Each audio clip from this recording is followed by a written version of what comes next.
Walang itinatago o ililihim umano ang rumored couple na sina Paula Avellino at Kim Chiu pagdating sa tunay na estado ng kanilang relasyon. Kamakailan ay kumalat sa social media ang mga litrato nila together. Ayon nga sa aktor, ang tunay na umano na label ng kanilang relationship kaya umano pribado.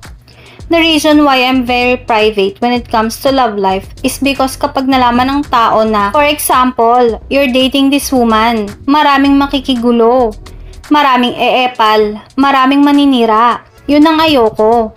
And at the same time, happy naman kami sa tahimik na buhay. Pahayag nito. And hindi naman kami nagde-deny ni Kim. Of course, napag-usapan na rin namin to. We're not denying anything. Unang-una, wala naman kaming tinatapakan. We're both single, so parang mas masarap na private lang. Walang nakikiusyoso, diin pa niya. Paglalarawan pa niya sa relasyon nila ni Kim ngayon. Kami siguro ni Kim, kaya siguro nag-click kami kasi outside of the work, outside of the camera, we're just two normal people. Kumbaga, if you will see us, then people see us. Hindi kami nagtatago. And we're not also, hindi naman namin binabalandra. Chika pa ng aktor.